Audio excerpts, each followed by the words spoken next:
Well, good evening, one and all. Welcome to the Butte Community Ice Center for this week's Butte Cobras practice report. This for Thursday, December 30th. I'm Mike Opel. It is a night practice as we're getting everybody's body clock on the same time period. Game time tomorrow night in Great Falls is at 7:30, so we thought nothing better than to get everybody out on the ice at 7 o'clock tonight. Well, we had our showcase, and what a great time it was. The Cobras, they went 2-1 on the trip. The first game was a 1-0 victory by Danbury over the Cobras. One goal scored early in the second period, and that was Nikita Kovalev. And for you hockey aficionados, the name Kovalev might ring a bell. Well, Alexei Kovalev was a former NHLer, and his kids are playing on the Danbury team. And it was a 1-0 victory by Danbury over the Cobras. Great job by Caleb Cross and Dylan Churchill in goal for both teams. Shots on goal, 29-28. Everything was even, Steven. It really was a good defensive battle. Then the Cobras came back the next day at Rink 6, the Herb Brooks Arena. And the Cobras defeated the St. Louis Junior Blues 7-4. It was Nick Bradshaw with a hat trick to lead the Cobras in that game. And then the final game of the showcase, it was the Cobras defeating the Austin Ice Bats 6-2. Luke Schlesner got himself a hat trick on the night, and that led the Cobras to that 6-2 victory. So 4 points is what they got out of the 6-point possible. A little side note, the Frontier Division went 12-10-2 during the showcase. The Western Division went 17-1, so they tore the showcase up.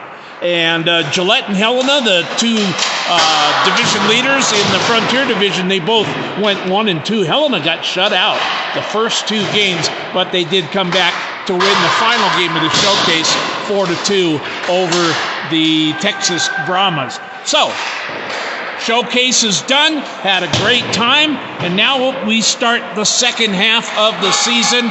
It's going to be a 15-round battle, 15 games left, and we start tomorrow night and Saturday night with 2 games in Great Falls. The Cobras will travel to Great Falls both days to take on the Great Falls Americans, who are ahead of the Cobras in standings, so these points are going to be very crucial, and the Cobras would absolutely love to get a pair of wins over the weekend. Great Falls leads the series so far this year.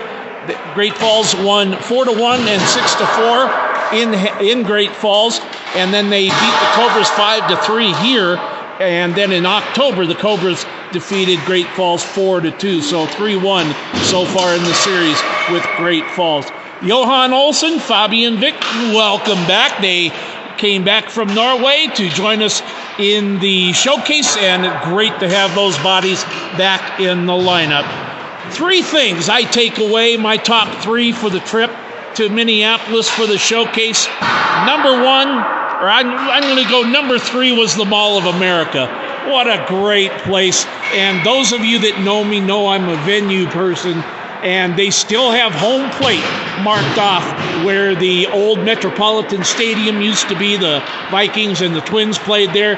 They tore the place down in 81 and built the Mall of America over it, but they saved the spot where home plate was. They got a nice brass plaque with home plate written on it, and I could just stand there and envision Rod Carew, Tony Oliva, and Harmon Killebrew standing in that one very spot. Very cool to be there. Number 2 was the National Sports Center. What a fabulous facility. 8 hockey rinks, 4 Olympic, 4 NHL rinks, plenty of training rooms, meeting rooms, aerobics place, weight rooms, all kinds of stuff. That place is gorgeous, and what a great time we had in that place. And as I mentioned, rink number 6, we played at it, and it was the Herb Brooks Arena. And whenever you see the name Herb Brooks, you stop and take notice. And I did. So that was an amazing time there. Number 1 was meeting the parents, family, and friends of our players. We've got a great group of young men here playing for the Cobras, and after meeting the family, friends, and the parents, there's no secret why. They've raised some great young men, and we're very proud to have them there. We had a nice dinner when we got there on the 19th, and boy, it was a great dinner. A lot of pasta, and everybody was so appreciative. And thank you to everybody who set up that dinner for us. And so that's your Butte Cobras practice report for this week, December 30th. It'll be New Year's, and the Cobras again will be up in Great Falls. The Cobras, they are in the hunt for a playoff spot, and 15 games to go. And after this weekend, there'll be 13 games to go, 10 games at home. So the Cobras have some home cooking ahead. We knew they would at the beginning of the season. They were on the road just about all the time, and now we get the payback, and we get all these home games coming up, and this is a chance for the Cobras to make some hay in the division. So, again, that's going to do it for our Butte Cobras practice report. I will be with you again next week, probably on a Wednesday, and just root the Cobras on and watch us as we try to climb the ladder into the playoffs of the Frontier Division. That's going to do it. I'm out. We'll talk to you again soon.